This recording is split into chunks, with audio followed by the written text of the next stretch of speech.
بسم اللہ الرحمن الرحیم۔ پروگرام سچ کے سفر کے ساتھ میں ہوں سجاد ترین۔ آج ہمارے مہمان ہیں ANP کے مرکزی رہنما سابق سینیٹر زاہد خان صاحب۔ بہت شکریہ زاہد خان صاحب، آپ نے ٹائم نکالا۔ زاہد خان صاحب یہ بتائیں کہ اس وقت جو ANP کی سیاست ہے یہ کس طرف جا رہی ہے؟ اس کی کوئی سمت سامنے نظر نہیں آ رہی۔ دیکھیے سجاد ترین صاحب، ہماری سیاست تو ہمیشہ کے لیے ایک راستہ تعین کرتا ہے، اس پہ چلتا ہے، اور یہ 100 سال پہ محیط ہے۔ آپ کو پتہ ہے کہ کتنے ہمارے خلاف کتنے مقدمات ہو گئے، کتنے ہمیں غدار کہا گیا، کیا کیا نہیں کیا، لیکن ہم اپنے راستے پہ قائم ہیں اور دائم اور چلتے آ رہے ہیں۔ ظاہر ہے کہ اس وقت ملک کی پالیٹکس میں کافی چینجز آئی ہوئی ہے۔ جو ایک نظریات اور ایک سوچ کے تحت ہوتی تھی وہ کسی بھی پارٹی کا نہیں رہا ہے۔ ہمارا پھر بھی تو کچھ نہ کچھ حد تک موجود ہے، لیکن باقی پارٹیوں میں تو آپ دیکھ لینا، جماعت اسلامی جیسے نظریاتی پارٹی کا وہ نہیں رہا۔ باقی پارٹیوں کو تو ہم نظریات کہہ نہیں سکتے ہیں۔ زاہد خان صاحب آپ مجھے یہ بتائیں کہ ANP کا جو سربراہ ہے، صدر ہے، وہ اجمل خٹک صاحب بھی رہے ہیں، جو بہت غریب آدمی تھے اور 5 مرلے کے ایک گھر میں رہتے تھے۔ کیا اب یہ توقع کی جا سکتی ہے کہ ایسا کوئی آدمی دوبارہ جو ہے وہ ANP کا صدر بن سکے؟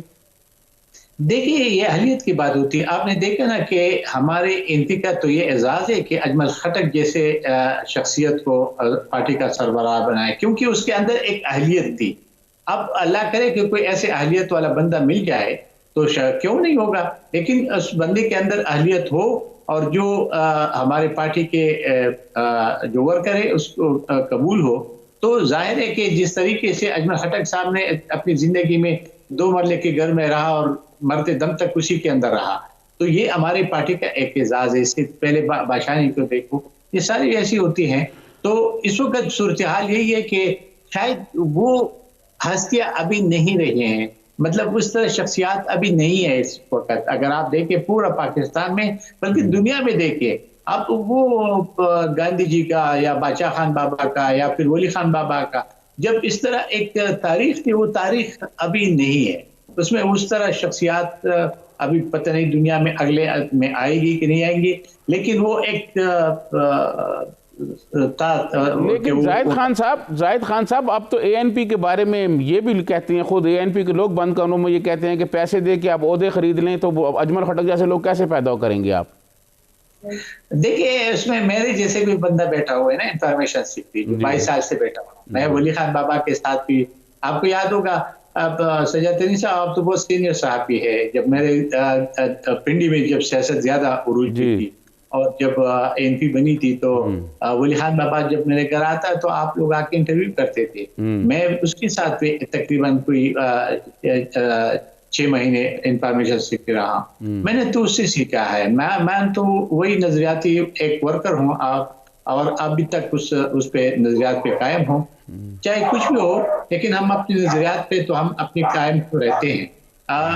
پارٹی کا کیا آپ جس طریقے سے آپ کہتے ہیں کہ یہ ایک ظاہر ہے کہ اس وقت ملک کے اندر سیاست یہ ہے جو آپ جس کی نشاندہی کر رہے ہیں، میں سے انکار نہیں کرتا ہوں، لیکن اسی پالیٹکس میں پھر ANP میں میرے جیسے بندے بھی موجود ہیں اور میں بھی ابھی بھی ایک عہدے پہ قائم پہ موجود ہوں، جو میرے تقریباً 22 سال ہو گئے اس پہ، اور یہ پارٹی کا اعزاز ہے مجھے حاصل ہے۔ میں بہت دور دراز علاقے کا رہنے والا ہوں، میں دیر کا رہنے والا ہوں، وہ ایسے مقام پہ پہنچنا شاید وہ میں اسی جو میں ایک سیاسی ورکر تھا اور جو خدمت کی تھی اسی خدمت سے مجھے یہ وسیلہ ملا۔ اب ابھی باقی تو مجھے آپ جانتے ہیں میں اپنی صفائی پیش کرنا نہیں چاہتا۔ لیکن زاہد خان صاحب یہ کیا وجہ ہے کہ پاکستان میں نظریاتی سیاست کا خاتمہ نظر آ رہا ہے؟ اس کی کیا وجہ ہے؟ دیکھیے ایک تو پورے دنیا میں سجاد ترین صاحب اگر دیکھیں تو نظریات والا سیاست تقریباً ختم ہو گیا۔ ایک لیفٹ کی سیاست ہوتی تھی، ایک رائٹ کی سیاست ہوتی تھی، ایک سلسلہ چلتا رہا، پھر ایک مذہبی کا بھی ساتھ رجحان تھا۔ اب پورے دنیا میں اور ہمارے پاکستان میں تو بالکل ابھی تو سیاست رہی نہیں ہے۔ ایک سیاسی ورکر جس فیلڈ میں پیدا ہوتا ہے اور آتے ہیں جس طریقے سے ہم ہیں، ابھی ہمارے 40 سال تک تو سیاست کی ہو گئے۔ ہم نے اسٹوڈنٹس لائف سے شروع کیا تھا، آپ کو پتہ ہے، اور پھر یہی پنڈی میں میرے تقریباً یہ بھی 40 سال تو میرے پنڈی میں بھی ہونے والے ہیں۔ تو اسی وقت بھی ہم لوگ تو اسی طرح کے ہیں، لیکن وہ تھوڑے رہ گئے۔ یہ میرے جیسے سیاسی ورکر جس کو آپ کہے تو وہ بہت تھوڑے، ساری پولیٹیکل پارٹیز میں بہت تھوڑے رہ گئے، وہ نہیں کے برابر ہے، وہ 0% ہے. تو 0% کا ظاہر ہے کہ ابھی جو دور ہے، ابھی دور میں تو بھئی آپ پیسہ خرچ بھی کرو، پیسہ کما بھی لو، اور آپ ایک کسی بھی لالچ کے بغیر تو کوئی چیز چلتا نہیں ہے. آپ ممبر بنو گے، وزیر بنو گے.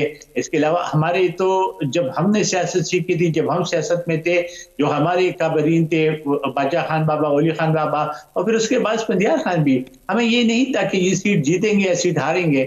ہمارا تو سیاست کا مقصد تھا عوام کی خدمت کرنا، اور وہ ابھی بھی ہم کرتے ہیں. لیکن وہ میں آپ سے بالکل اتفاق کرتا ہوں کہ اس وقت وہ سیاسی ورکر جو ہم جس کو صحیح سیاسی ورکر ایک سوچ اور نظریے کے تحت کہتے ہیں، وہ آج اس دور میں بہت کم 0% رہ گئے ہیں کچھ پارٹیوں میں، باقیوں میں، اور وہ بھی تقریباً سائیڈ لائن ہو رہے ہیں یا تو اللہ کو پیارے ہو گئے. زاہد خان صاحب، ایک رائے یہ بھی پائی جاتی ہے کہ سوویت یونین کے انہدام کے بعد جو نظریاتی سیاست ہے وہ دنیا میں ختم ہو گئی. آپ اس سے اتفاق کرتے ہیں؟ دیکھیے جی، نظریات تو کبھی ختم نہیں ہوتی ہے. وہ اگر سوویت یونین ختم ہو گئے تو اس کا یہ مطلب نہیں کہ ادھر نظریات، ادھر بھی شاید ابھی بھی لوگ ہیں. لیکن میں کہتا ہوں کہ وہ دنیا میں چینج آئے، اس چینج کی وجہ سے ایک مادہ پرستی والا سیاست دنیا میں آ گیا.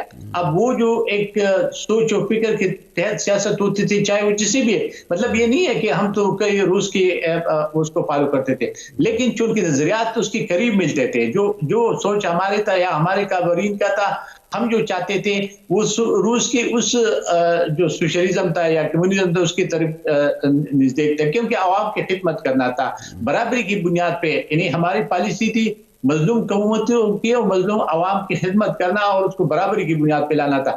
تو اس کے لیے ایک نظریات کی ضرورت تھی اور وہ نظریات چلتے آ رہے تھے. ابھی بھی میں اس لیے بار بار کہہ رہا ہوں کہ اس وقت وہ نظریات تو موجود ہے، نظریات ختم نہیں ہوتے ہیں. وہ جو لوگ تھے وہ تقریباً کچھ تو اللہ کو پیارے ہو گئے، کچھ لوگ مایوس ہو گئے، اور کچھ لوگ اس وقت جو مادہ پرستی ہے اور ارے کہ یہ کہتا ہے کہ جی مجھے سیٹ مل جائے، مجھے نوکری مل جائے، مجھے اقتدار مل جائے. زاہد خان صاحب، جس طرح تحریک طالبان پر حکومت نے پابندی لگائی ہے، یہ مثال اگر آگے چل پڑی تو کل تو اور بھی کسی سیاسی جماعت پر پابندی لگ سکتی ہے، کیونکہ یہ الیکشن کمیشن میں رجسٹرڈ جماعت ہے. یہ بالکل آپ صحیح کہہ رہے. دیکھیے پہلے تو اس کو جب یہ رجسٹر ہوا تھا، یہ پیدا کس نے کیا تھا؟ بدقسمتی ہمارے ملک کے اندر جتنے بھی تحریکیں ہیں، اب جتنے لشکریں ہیں، یہ ہمارے اسٹیبلشمنٹ کے پیداوار ہے. اس کے خواص ہم بھی بھگتتے ہیں، قوم بھی بھگتتے ہیں، ملک بھی بھگتتے ہیں. آپ یہ دیکھیں تحریک طالبان جو ٹی ٹی پی جو جس کے ساتھ پھر ہم لڑے، اب مجھے بتا دیں تو یہ بنانے والے کون تھے؟ کیا یہ جو جہادی لشکریں ہم نے نہیں بنائے تھے؟ یہ ابھی بھی کچھ جنرل جو ریٹائر ہو کہتے ہیں یہ ہمارے ایسٹس سے. تو جب ایسٹس کی بات آتی ہے، ابھی جو یہ جو پابندی لگا دی، یہ پولیٹیکل پارٹی کب آئی تھی؟ 2016 میں آئی نا. تو 2016 میں یہی حکمران جو موجودہ ہے یہ ان کو سپورٹ کر رہے تھے، یہ ہمارے اسٹیبلشمنٹ بھی اس کو سپورٹ کر رہے تھے. آج ان کی گلے جو خود پڑ گئے تو اس نے ابھی بین کر دیا. ایک سے پولیٹیکل پارٹی ہے، اس کو اس طرح تو نہیں بین کیا جا سکتے جس طریقے سے یا تو اس کو رجسٹریشن نہ دیتے یا الیکشن کمیشن میں اس کو رجسٹر نہ کرواتے. اگر آپ نے اس کو رجسٹر، کل اگر ہمارے ٹی ٹی پی بھی آ جائے اور آپ اس کو بھی رجسٹر کر دیں گے تو ایک پولیٹیکل پارٹی بن جائے گی، اس کو تو اب نہیں پھر. لیکن زاہد خان صاحب، جو پاکستان کی خارجہ پالیسی ہے، کیا وہ سڑکوں پہ بننی ہے؟ سڑکوں پہ تو نہیں بن سکتی. ایک پارلیمان موجود ہے، پارلیمان کے اندر جو ہے وہ خارجہ پالیسی بنتی ہے. حکومت نے جو ان سے معاہدہ کیا ہے اس بارے میں آپ کی کیا رائے ہے؟ دیکھیے سجاد ترین صاحب، اگر آپ دیکھیں نا، بدقسمتی سے جس طریقے سے سیاسی ورکر یا سیاسی سوچ ختم ہو گیا، اس طرح پارلیمان کے بھی وہ نہیں رہا. اور موجودہ حکومت نے تو اس پارلیمان کو اتنا تذلیل کیا کہ اس پارلیمان کا تو کوئی وقت ہی نہیں ہے. پارلیمان کے اندر کھڑے ہو کے تو گالیاں گلوچ ہوتے. دیکھیں آج میں دیکھ رہا تھا تو سینٹ میں سارے بچے آئے ہوئے. اب یہ سینٹ تو بنا اس لیے تھا کہ اس میں اتنے پکے سوچ والے اور سیاسی ورکر اور تقریباً بہت ایکسپیرینس والا لوگ ہو، تاکہ ادھر صحیح فیڈریشن کی علامت ہو اور فیڈریشن کی خدمت کرے. جب یہ گالم گلوچ والے ادھر بھی سینٹ میں بھی آ گئے تو اب یہ بتا دیں اس پارلیمنٹ سے کیا توقع کرو گے کہ وہ کیا اس ملک کے لیے کچھ کرے گا، یا اس پارلیمنٹ میں کیا قانون سازی ہوگی؟ یا جو پرائم منسٹر خود آتا نہیں ہے، وہ تو روز ٹی وی پہ بیٹھ کر کمرے میں گالم گلوچ کرتا ہے. دیکھیں اگر آپ نے اس کے ساتھ معاہدہ کیا اور آپ نے اسے کہا کہ 20 اپریل تک ہم اس کو نکال دیں گے, تو پھر آپ نے جو معاہدہ کیا کیوں کیا؟ اگر آپ نے معاہدہ غلط کیا تو آپ نے ابھی پارلیمنٹ میں لے کے آ رہے ہو, اور وہ کہتے دیکھیے یہ انہونی بات ہے, کہتے کہ یہ پرائیویٹ ممبر بل ہے, ممبر نے بل لایا ہے, حکومت نے ابھی تک کوئی بل بھی نہیں لایا ہے کہ وہ چاہتے کیا ہے.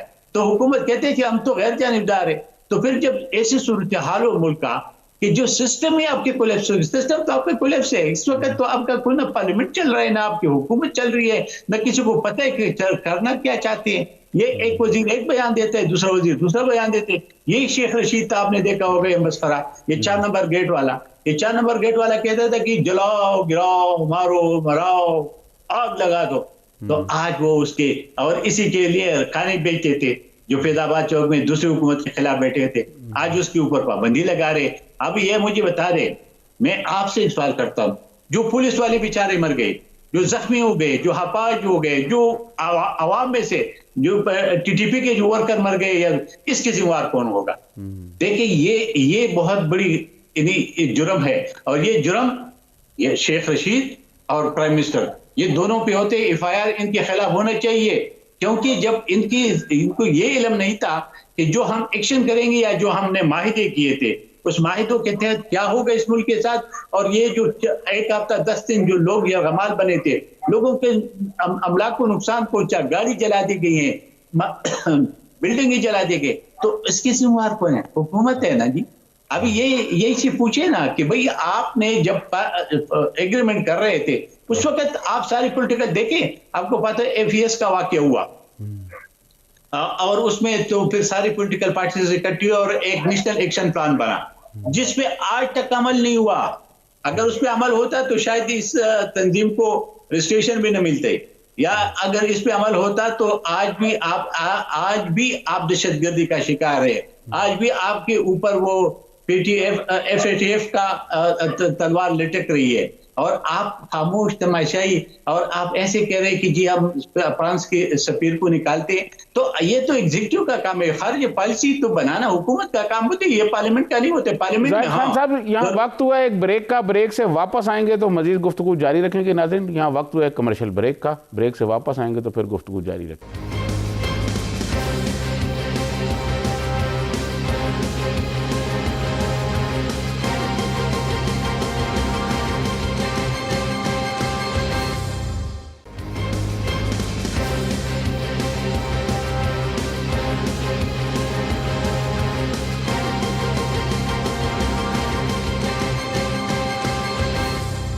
ویلکم بیک ناظرین, ہمارے ساتھ موجود ہیں اے این پی کے مرکزی رہنما سابق سینیٹر جناب زاہد خان صاحب. زاہد خان صاحب آپ یہ بتائیں کہ اس وقت کوئی اطلاعات یہ ہیں کہ اے این پی اور پیپلز پارٹی سے دوبارہ بات چیت ہو رہی ہے اور وہ پی ڈی ایم میں واپس جا سکتے ہیں, یہ کیا صورتحال ہے؟ نہیں دیکھیے, میں نے تو کل بھی اپنے صدر صاحب سے, جو ہمارا امیر حیدر خان ہوتی ہے جو آج کا مقام صدر ہے, اس سے میرے کل بھی بات ہوئی تھی. ہمارا تو ایسا سچ مجھے پیپل پارٹی کا ہمیں نہیں پتہ ہو تو پیپل پارٹی بتا سکتی ہے, لیکن چون کے دیکھیں نا یہ ساری چیزیں آپ سجاد ترین صاحب بہتر سمجھتے ہیں. اس ملک کے اندر تاریخ میں اتحادیں رہے ہیں, اور این پی ہر اتحاد کا حصہ رہا, چاہے ڈکٹیٹر کے خلاف تھا چاہے سول ڈکٹیٹر کے خلاف تھا. لیکن جہاں پہ بد اعتمادی پیدا ہوتی ہے تو پھر وہ اعتماد بحال نہیں ہوتا ہے, کیونکہ ہر ایک پولیٹیکل پارٹی کا اپنا منشور ہوتا ہے, اپنا آئین ہوتا ہے, اپنا طریقہ کار ہوتا ہے, لیکن ایک منیمم ایجنڈے پہ اکٹھے ہو جاتے ہیں.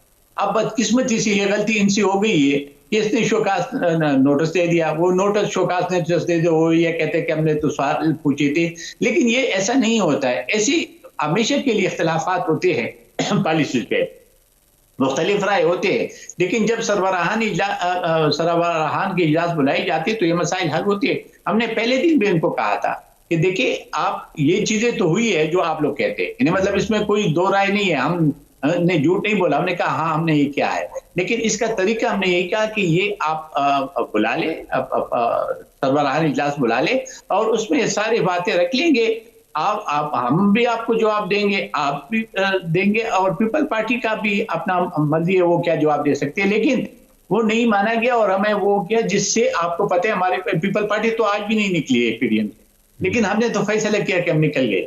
اور ہم نے استعفائی بھی دی اپنے عہدوں سے، اور آج بھی ہمارے لیے مشکل ہے. ہاں، اپوزیشن کا جو بھی موجودہ حکمرانوں سے نجات کے لیے اپوزیشن جو بھی اسٹیپ اٹھائے گا، ہم ایز اپوزیشن اپنے پلیٹ فارم سے ان کے ساتھ دیں گے، اور ہم سمجھیں گے کیونکہ اس وقت ملک کو جس طریقے سے چلایا جا رہا ہے یہ چلنے کے قابل ہی نہیں رہا. ہر ادارے مفلوج ہو چکے ہیں. دیکھیں سپریم کورٹ میں لڑائیاں چل رہی ہے، آپ کی اسٹیبلشمنٹ کا وہ چیز نہیں رہا، یعنی آپ کی پولیس کے اوپر ہاتھ اٹھایا گیا، رینجرز کے ہاتھ اٹھایا گیا، آپ لوگوں پہ گولیاں چلا دیے. تو جب یہاں نوبت آ جاتی ہے تو ریٹ کہاں رہ جاتی ہے اسٹیٹ کی، پھر حکومت کی کیا حکمرانی رہ جاتی ہے. اس لیے ہم سمجھتے ہیں کہ جہاں پہ اپوزیشن کی عوام کے لیے کوئی بھی وہ چاہے پی ڈی ایم سے ہو چاہے پیپل پارٹی کوئی بھی، ہم اس کے ساتھ دیں گے. تو کیا زاہد خان صاحب یہ سمجھا جائے کہ اب اے این پی جو ہے وہ پی ڈی ایم میں واپس نہیں آئے گی؟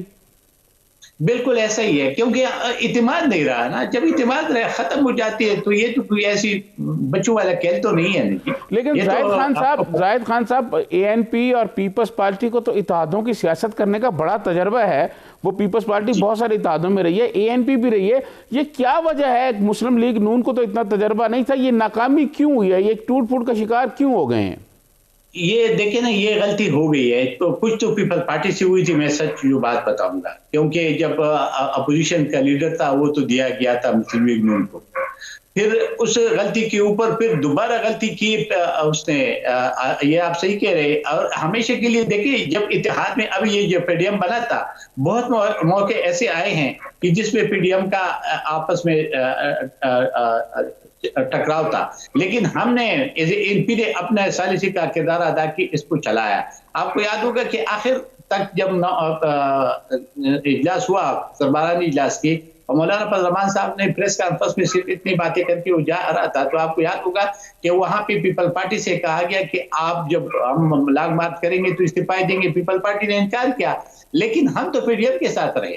9 پارٹیوں میں سے ہم ایک پارٹی تھی. ہم نے کہا تھا کہ خیر ہے، ان کو ٹائم دے دے اور ہمیں ادھر رہنا ہے، کیونکہ یہ اتحاد جو بنا ہے یہ آئین اور قانون کے بالادستی کے لیے ہے. کیونکہ آئین پاکستان بنا تو ہے لیکن اس پہ عمل نہیں ہوا ہے. وہ ہمیشہ کے لیے کوئی بھی آیا تو اپنے لیے استعمال کیا گیا. ابھی ہمیں یہی تھا کہ ہر ادارہ آئین کے اندر جو دائرہ اختیار ہے اس کے اندر رہنا ہوگا. جب بھی اس ملک کے اندر جب الیکشن ہوگا یا جب بھی اس ملک کے عوام کے رائے کے پھر احترام کیا جائے گا، تو وہ اس کے لیے تو ہم اکٹھے ہوئے تھے. بدقسمتی سے یہ زاہد خان صاحب آپ مجھے یہ بتائیں، یہ پاکستان کی عوام کیا کرے جب اقتدار سے پارٹیاں آپ کی نکل جاتی ہیں، وہ جمہوریت اور آئین کی بالادستی کی بات کرتی ہیں، جب ان کو اقتدار ملتا ہے تو پی ڈی ایم میں شامل جماعتوں نے جنرل مشرف کے ایل ایف او کی حمایت کی تھی. یہ آپ صحیح کہہ رہے کہ کچھ پارٹیوں نے کی تھی اس کے ایل ایف او کی، لیکن ظاہر ہے کہ آپ مجھے یہ بتا دیں کہ آج جو حکمران پارٹیوں کے ساتھ اتحادوں والے بیٹے، اس میں ابھی یہ جو باپ کے پارٹی ہے یہ کس نے بنائی ہے؟ تو اسٹیبلشمنٹ نے بنائی ہے. آج جو چودھری شجاع صاحب کی پارٹی ان کے ساتھ بیٹے یا ایم پی ایم بیٹے ہیں یا جی ڈی اے بیٹے ہیں، یا ہمارے اندر بھی ایسے ہیں. یہ میں نہیں کہتا ہوں کہ ہماری، لیکن یہ ہمیشہ کے لیے ہوا ہے کہ جب نے سیاسی پولیٹیکل پارٹیز نے کندھا اسٹیبلشمنٹ کو دیا ہے تو اس نے اپنے یہ کیا. اس لیے تو بدقسمتی کہ آج تک آئین پہ عمل نہ ہو سکا اور ملک نقصان کی طرف چلا گیا. زاہد خان صاحب آپ مجھے یہ بتائیں، اے این پی اور پیپلز پارٹی تو روایتی جماعتیں ہیں، ان کے علاوہ یہ جو نظریہ ضرورت کے تحت سیاسی جماعتیں بنائی جا سکتی ہیں، یہ عمل کیسے روکا جا سکتا ہے؟ دیکھیں جی، آپ مجھے یہ تبھی کہ جب میں نے پہلے سے کہا تھا کہ جب پی ڈی ایم بنا تھا تو اس کی 26 نکات تھے، اس 26 نکات میں یہ سارے مسائل کا حل تھے، لیکن بدقسمتی سے نہیں ہو سکا. یہ میں نے جب آپ کو کہا نا کہ اب اس سیاست میں وہ عنصر زیادہ آ گیا کہ مفادات کی سیاست ہے. اب وہ نظریات کی سیاست ختم ہو چکی ہے، وہ آئین اور قانون کے بالادستی والا بات ختم ہو چکی ہے، عوام کے رائے کا احترام والا چیز ختم. ابھی ہر ایک بندہ راستہ اپنے لیے ڈھونڈتا ہے کہ کس راستے سے میں اقتدار کے اندر پہنچ جاؤں. تو ظاہر ہے کہ وہ اسٹیبلشمنٹ کے بغیر تو نہیں آ سکتا ہے. تو پھر وہی خرابیاں عوام کے لیے بھی اور اس ملک کے لیے بھی ہے. اور آج پورے دنیا میں جو ہمارے جگہ سائی ہوتی ہے ساری اور جو اس وقت ہمیں مشکلات ہے وہ مشکلات سارے ان خرابیوں کی وجہ سے کہ پولیٹیکل پارٹیز نے اپنے آپ کو اسٹیبلش نہیں کیا اور اس کی وجہ سے خرابیاں پیدا ہوئی. کوئی نہ کوئی پارٹی جا کے ادھر بیٹھ جاتی ہے اور وہ جب پارٹی بیٹھ جاتی ہے تو ظاہر ہے کہ پھر سودا ہو جاتی ہے اور سودا کے بدلے میں ملک کو نقصان ہوتا ہے, عوام کا نقصان ہوتا ہے, پاکستان کا نقصان ہوتا ہے. اور اس کا تو ذاتی فائدہ تو وقتی طور پہ تو ہو سکتا ہے لیکن پرماننٹ فائدہ ان کا بھی نہیں ہوتا ہے, کیونکہ جو پارٹیاں یہ کر کے آئی ہیں ابھی آپ کے سامنے وہ سارے پارٹیاں ابھی روتے پیٹتے رہی لیکن وقت گزر چکا ہے. زاہد خان صاحب, یہ پی ڈی ایم میں شامل کچھ جماعتوں پر یہ الزام لگتا رہا ہے کہ وہ سلیکٹر کہتے رہے ہیں اور خود بھی سلیکٹ ہونے کے لیے لائن میں لگے ہوئے ہیں. دیکھیں یہ تو ایک تاثر تو ہے, اب وہ تاثر کو کیسے دور کیا جا سکتا ہے وہ تو عمل سے ہو سکتا ہے, لیکن ابھی تک ایسا سچ جو حالانکہ جب ابتدا میں پی ڈی ایم بنا تھا تو یہی تھا. آپ کو پتہ ہے کہ بہت ہارٹ اسپیچز ہو رہے تھے اور ہارٹ لائن لیا جا رہا تھا, لیکن آہستہ آہستہ ٹوٹ پھوٹ کا شکار ہو گیا اور آہستہ آہستہ اس میں یہ چیزیں بھی عنصر آ گئی جو آپ کہہ رہے ہیں. اور آپ صرف آپ نہیں کہہ رہے, بہت سارے لوگ کہتے ہیں کہ ابھی بھی جو ان میں کوئی پارٹیز ہے وہ ایک اپنا لائن سیدھا کرنے کے لیے لگی ہوئی ہے. کوئی بھی پارٹی ہو وہ سلیکٹرز کے لیے تیار ہے, لیکن بدقسمتی ہے, میں یہ سمجھ سکتا ہوں کہ ہمارے جیسے سیاسی ورکروں کے لیے تو یہ انہونی بات ہے, ہمارے لیے تو یہ بہت مشکل والی کام ہے. اور اس وقت جو چیزیں ہم یہ دیکھتے ہیں تو ظاہر ہے کہ ہمیں وہ جدوجہد جو ہم نے 40 سال اپنے بڑوں کے ساتھ گزار کے آئے ہیں اور ابھی یہ حالات ہم دیکھ رہے ہیں تو بہت مایوسی ہو جاتی ہے. لیکن کیا ہو سکتا ہے, یہاں وقت ہوا ایک بریک کا, بریک لیتے ہیں, بریک کے بعد ناظرین آئیں گے تو مزید گفتگو جاری رکھیں گے. یہاں وقت ہوا ایک کمرشل بریک کا.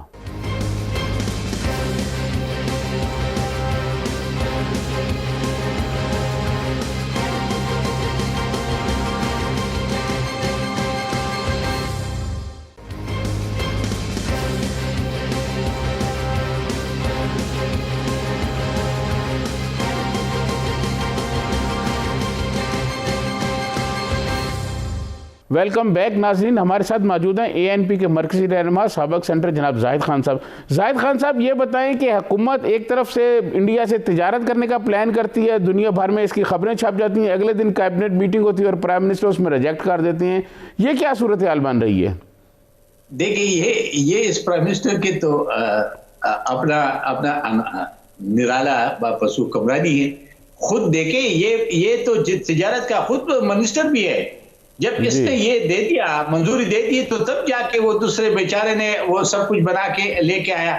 اور جب پریشر آیا تو پریشر کیا کہ وہ اتنا نہیں ٹک سکا کہ وہ اس نے پھر وہ جو معاہدہ کرنے والے تھے وہ جو چینی کا, آج بھی لوگ آپ کی سڑکوں پہ اور بیچارے, میں دیکھ رہا ہوں یہ آپ کی ٹی وی چینل دکھاتے رہتے ہیں کہ چینی کے لیے کھڑے ہو کے خواتین مرد اور گھنٹوں کے انتظار کرتے رہے. بھئی خدا کو مان, جب آپ ایک قوم کے لیے آپ حکمرانی کا عذاب لے کے آئے ہو, یہ سلیکٹرز نے تو عجیب سا کام کیا ہے کہ ایک ایسے شخص کو اس ملک کے اوپر مسلط کیا کہ اس کی تو کوئی پالیسی نہیں ہے, اس کو تو کوئی عقل ہی نہیں ہے, وہ نااہل ہے. اس کو تو اگر وہ نااہل نہ ہوتا تو پہلے پھر ضرورت کیا تھی کہ آپ نے ہندوستان, جب آپ نے کہا تھا کہ ہندوستان کے ساتھ آپ نے کیا کشمیر گیا اور کشمیر تو آپ چھوڑ چکے ہیں, کشمیر کے تو مسئلہ تقریباً ختم ہو چکا ہے. سجاد ترین صاحب, یہ آپ عوام کے آنکھوں میں دھول جھونکنے کی کوشش کر رہے ہیں کہ جی کشمیر ہے, کشمیر کا کیا ہوا, کشمیر کو چلا گیا, ختم ہو گئی بات. زاہد خان صاحب, افغانستان سے امریکن فوج جو ہے وہ واپس جانے کا پلان کر رہی ہے, وہاں جو صورتحال ان کے جانے کے بعد پیدا ہوگی اسے آپ کیسے دیکھ رہے ہیں؟ دیکھیں یہ بہت خطرناک بات ہوگی. وہ جب تک نہیں جانا چاہیے. آپ کو یاد ہوگا کہ سوویت یونین کے جانے کے بعد جب امریکہ نے بھی اپنا بوری بستر باندھ کے چلے گئے تو کیا اثرات ہو گئے, وہ ہم آج تک وہ بھگت رہے ہیں. یعنی پاکستان سب سے بڑا اثرات اس کے پاکستان پہ آئے گا, باقی پہ آئے گا افغانستان تو ویسے بھی تباہ برباد ہے. سجاد ترین صاحب وہاں رہا کیا کچھ ہے, لیکن یہ جو اثرات ہے اگر امریکہ بغیر اس انتظام کی وہاں سے نکل کے جاتی ہے, ہم تو بڑا خوشیاں منا رہے کہ جانا چاہیے. ہم تو کہتے ہیں کہ یا تو افغانیوں کو خود اپنے افغانی جو وہاں موجود ہے اس کو خود اپنے فیصلے کرنے دے تو بہتر ہوگا. لیکن اگر آپ فیصلے مسلط کرو گے اور نکلتے جاؤ گے تو اس کے بہت بڑے اثرات ہوں گے. اور ہمیں نظر یہ آ رہا ہے اللہ کرے کہ ایسا نہ ہو، لیکن اس سے زیادہ بربادی ہماری ہوئی، کیونکہ آپ کو پتا ہے کہ جو بارڈر ہے اس کی اس طرف بھی پختون رہتے ہیں، آگے بھی رہتے ہیں، جو 70-80% پختونوں کی آبادی ہے افغانستان میں. جب وہاں حالات اور زیادہ حالات خراب ہوتے ہیں پختونوں کے علاقے میں تو سارا مائگریٹ کرتے ہیں. تو پہلے اتنا بوجھ کے تلے دبے ہوئے ہیں، پھر وہ جو دوبارہ یہ چیز شروع ہو جائے گی تو دوبارہ بھی وہ دہشت گردی اور وہ جو ایک لائن آرڈر کی سچویشن وہ بھی پیدا ہوگا، اور ہماری معیشت تو ویسے بھی پہلے بھی بیٹھ چکا ہے. تو سب سے ضرورت نقصان اس وقت اگر ہوگا تو وہ پاکستان کے لیے ہوگا، وہ کسی اور کے لیے نہیں ہوگا. ہمیں یہ خوشی کے بغلے بجانا نہیں چاہیے، اور ہمیں یہ سوچ سمجھ کے کرنا چاہیے، ان سے بات بھی کرنی چاہیے کہ جانے سے پہلے کوئی ایسا سارے ممالک چائنا، رشیا، امریکہ اور ایران اور بلکہ ہندوستان سے بھی بات کرے تاکہ اگر حالات وہ بھی خراب نہ کرے، اور جب افغانستان کو آپ انڈیپینڈنٹ رہنے دیں گے اور اس کی ضمانت دو گے کہ وہاں پہ کوئی بھی ایک ایسی زبردستی سے مسلط نہیں ہوگا تو تب ہی حالات بہتر ہوگی، ورنہ ادروائز اس کے حالات اتنی تباہی کی طرف چلی جائیں گی کہ جو پہلے ہم نے تباہی دی کہ شاید اس سے زیادہ ہماری تباہی ہو جائے. زاہد خان صاحب، چائنا نے بہت بڑی سرمایہ کاری کی ہے ایران کے لیے اور 25 سالہ معاہدہ کیا ہے، اس کو آپ کیسے دیکھتے ہیں؟ دیکھیے یہ تو اچھی بات ہے، اس نے تو سرمایہ کاری تو کی ہے، اور اس نے تو صرف ایک ہمارے ساتھ بھی کیا تھا، لیکن ہمارے حکمرانوں نے کیا اس کا اشر کر دیا، یہ آپ کے سامنے والی بات ہے. اور لیکن ہم سمجھتے ہیں کہ یہ ساری جو ایک ہر ملک کے جو مفادات ہے یہ اس سے وابستگی کہ اس خطے میں امن ہو. اگر اس خطے میں امن نہیں ہوگا تو یہ جتنا بھی انویسٹمنٹ کرے گا کوئی بھی کرے گا تو اس کے کوئی فائدہ تو ہے نہیں، کیونکہ جب آپ کی اس خطے میں انتشار جس طریقے سے ہے اور چلتا رہے گا تو میرے خیال میں یہ ممکن نہیں ہے کہ یہ آگے ترقی کر لے گا، اور اس سے اس ملک کو بھی پیدا ہوگا جو انویسٹمنٹ کرے گا. تو ادھر ابھی دنیا میں تو ایک اور کام شروع ہوا ہے جی، کہ پیسہ اس لیے خرچ نہیں کرتے کہ وہاں کے عوام کے لیے اور اس کے اپنے کے لیے، وہ دوسرے قوتوں کے اوپر اپنے آپ کو ظاہر کرنے کے لیے ایسے کام ہو رہے. ہم تو دیکھ رہے کہ ایران کے ساتھ اگر معاہدہ ہوا ہے تو اچھا ہے، لیکن اس کے لیے امن کی بہت زیادہ ضرورت ہے. اگر امن نہیں ہوگا تو مجھے سجاد ترین صاحب یہ بتا دے کہ پھر اس انویسٹمنٹ کا کیا پیدا ہوگا، اس عوام کے لیے کیا اس کا پیدا ہوگا. وہ جہاں پہ عوام نہیں رہیں گے، جہاں پہ خون خرابہ ہوگا تو وہاں سے کوئی پیدا تو نہیں ہوگا، نہ کسی ملک کو بھی نہیں ہوگا. اس لیے ہم کہتے ہیں کہ پہلے زاہد خان صاحب، ہمارے ملک کو جو مسائل درپیش ہیں، جو ابھی چند روز پہلے جو صورتحال رہی ہے، تو اس پر سارے مسائل جو موجود ہیں اس پر کیا حکومت کوئی آل پارٹیز کانفرنس بلائے، حکومت کیا کرے؟ دیکھیں جی، یہ تو آج بھی میں اس کا بھی سن رہا تھا، وہ تو ابھی بھی اپوزیشن کو گالیاں دے رہے. تو یہ تو ایسے شخص کو مسلط کیا گیا کہ اس کی تو نہ اپنا کوئی ذہن ہے، نہ کوئی سمجھتا ہے، نہ میرے خیال میں اس کے ساتھ کوئی سمجھانے والے ہیں یا کسی کی بات نہ سمجھتا ہے. دیکھیے، ہمیشہ کے لیے جب ملک کے لیے اتنی مشکلات ہوتی ہے تو یہ ضروری ہوتا ہے کہ سربراہان، ساری پولیٹیکل پارٹیز کے سربراہان کو بلا کے، آل پارٹی جس کو کہتے ہیں، مل بیٹھ کر سر جوڑے کہ بھئی ہمارے جو حالات اس خطے میں جو بن رہے ہیں اور جو ہمارے ملک کے اپنے حالات جس طریقے سے جا رہے ہیں تو کیا ہم اس کے لیے کیا کر سکتے ہیں. جس طرح آپ کو پتہ ہے کہ FAS کا واقعہ ہوا تو پھر اس کے لیے تو آل پارٹی سربراہان بیٹھ گئے نا، تو اسی سے کوئی ایک حل تو نکلا. لیکن اگر یہ گالم گلوچ کر رہے حکمران اور وہ کسی کو بولنے نہیں دیں گے، کسی کو دیکھیں نا، یہ جو ابھی نیشنل اسمبلی کا جو واقعہ ہوا، ابھی بدقسمت یہ ہے کہ جو اسپیکر بیٹھتا ہے وہ ایک پارٹی سے ہمیشہ کے لیے یہ ہوتا ہے کہ جس پارٹی کا کوئی اسپیکر ہوتا ہے تو جب اسپیکر بنتا ہے اس پارٹی سے لا تعلقی اختیار کرتا ہے اور وہ کسٹوڈین آف دا ہاؤس ہوتا ہے. لیکن یہ جو ہمارا اسپیکر موجودہ بیٹھا ہوا ہے یہ تو نوکر ہے، خادم ہے. یہ دیکھیں نا، ابھی آپ مجھے بتا دیں کہ آپ جو ممبرز جیل میں ہیں وہ اس کے لیے پروٹیکشن آرڈر جاری نہیں کرتے کیونکہ عمران خان ناراض ہو جاتا ہے. تو پھر کسٹوڈین کا کیا عمل ہو گیا، اس کا کیا کام ہو گیا، بھئی اس کو تو بلائے. زاہد خان صاحب، قومی اسمبلی میں سابق وزیر اعظم شاہد خاقان عباسی اور اسپیکر قومی اسمبلی کے درمیان جو تلخ جملوں کا تبادلہ ہوا ہے، اس صورتحال کو آپ کیسے دیکھتے ہیں؟ دیکھیں، یہ کیوں ہوا، یہ نوبت کیوں آئی؟ یہ میں اس لیے کہہ رہا تھا کہ اسمبلیوں کے ابھی وہ قوت ہی نہیں رہی ہے، اسمبلیوں کا تذلیل کرنا تھا وہ کر گئے ہیں. ابھی آپ یہ دیکھیں، یہ معاملہ سینٹ میں بھی دیکھ لو گے. اب یہ بتا دوں کہ جو اسپیکر کرسی پہ بیٹھا ہوتا ہے جب اس کے پاس یہ اختیار نہیں ہے کہ وہ اپنے ممبر کے لیے پروٹیکشن آرڈر جاری کرے، کیونکہ جس حلقے سے ہوں یا تو وہ ختم ہو کہ اس حلقے کا کوئی اور نمائندہ ہے، اور اگر نہ ہو تو پھر وہ تو آ کے اپنی بات تو کرے نا، اس حلقے کے لیے بات تو کرے. اب اس وقت کتنے آپ کی جیل میں، تو کسی کا بھی پروٹیکشن آرڈر یہ نہیں جاری کر سکتے کیونکہ عمران خان سے ڈرتا ہے. تو جہاں پہ اگر حکمران یا وہاں پہ اسپیکر جو وہ حکمرانوں کے ماتحت تو پھر یہ صورتحال، ادارے جب بھی آزاد نہ ہوں، یہ تو جب ہم لوگوں کا جو پی ڈی ایم کا بنا تھا وہ اس لیے کہ ادارے آزاد ہو، تو اداروں کا تو یہ صورتحال ہے، تو پھر یہ لڑائی جھگڑے ہی ہوں گے نا. زاہد خان صاحب 2 سال 2.5 سال بلکہ 3 سال ہو گئے ہیں، قومی اسمبلی میں جو صورتحال ہوئی، جس قسم کی گفتگو دونوں طرف سے کی گئی، حکومت اور اپوزیشن کی طرف سے، اس کے بعد تو ایسے لگتا ہے جیسے قومی اسمبلی کی اہمیت جو ہے وہ خود ہی اراکین اپنی ختم کرتے جا رہے ہیں. دیکھیں صرف وہ نہیں، اس کا بھی اور سینٹ کے بھی، وہ کیوں سجاد ترین صاحب، یہی ہے کہ آپ مجھے بتا دیں کہ ہمیشہ کے لیے حکومت کی کوشش ہوتی ہے کہ وہ پیسفلی ہاؤس کو چلائے، کیونکہ اس کا اس میں فائدہ ہوتا ہے کہ قانون سازی ہو.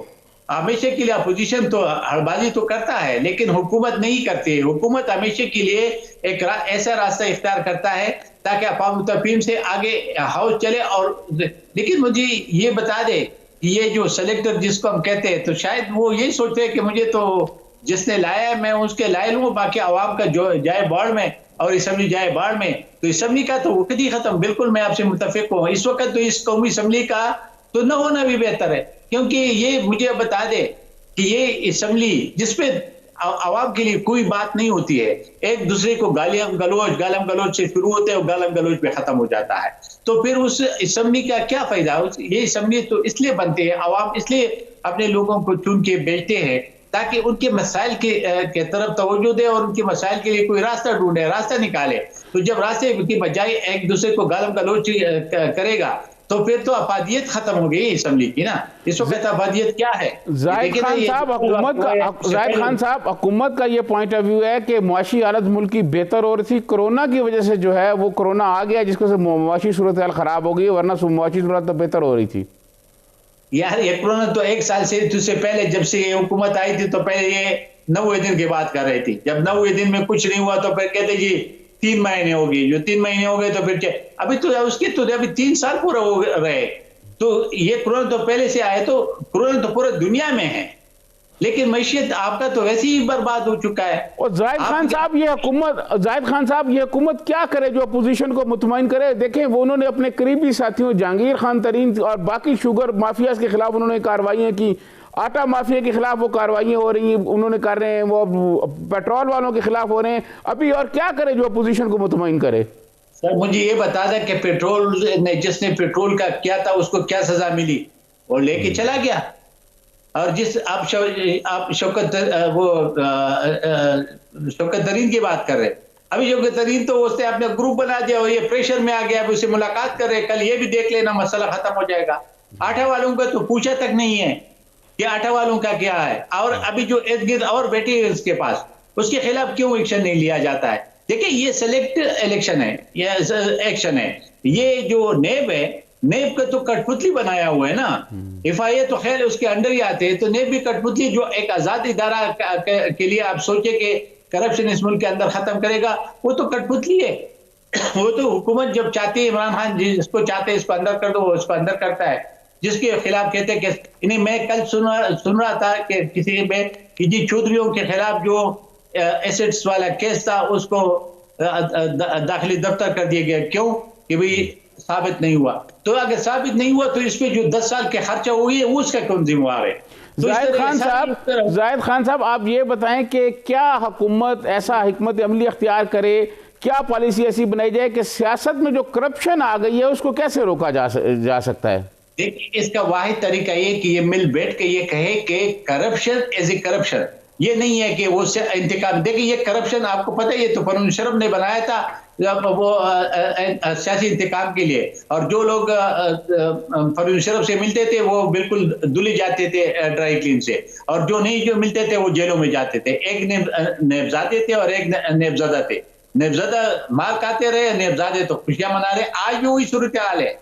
تو اگر یہ صورتحال ہو تو یہ تو نہیں ہوگا نا. یہ کہے کہ بیٹھ جائے اور یہ کرے کہ جی ہم نے اکراس دی بورڈ کسی بھی پولیٹیکل پارٹی، چاہے پولیٹیکل پارٹی ہو، بیوروکریسی ہو، ججز ہو، جرنلز ہو، جرنلسٹ ہو، مطلب جرنلسٹ کے ہاؤسز والے، ان کے سب کے خلاف ایک ہی طرح کے قانون ہوگا. یہ نہیں ہوگا کہ جی اس کو پکڑو اور اس کو نہیں چھوڑ دو، یہ نہیں ہوگا. یہ آزاد انڈیپینڈنٹ. لیکن نیب تو خود احتساب کے قابل رہا ہے نا، کہ اس کا احتساب کیا جائے کہ اس نے اتنے سالوں میں کیا کیا. اربوں کے دیکھیں، ابھی سنا ہے کہ یہ جو ابھی اس کے سربراہ نیب کا چیئرمین ہے، وہ 25 کا 28 لاکھ روپے تنخواہ لے رہے. یار خدا کی اس غریب ملک کا یہی صورتحال ہے، تو یہ میرا کیا احتساب کرے گا؟ یہ اس ملک کی احتساب کیا کرے گا؟ کرپشن کو کیسے روکے گا؟ اور جو موجودہ حکمران ہیں اس کے ساتھ ارد گرد سارے کرپشن والے نہیں بیٹھے.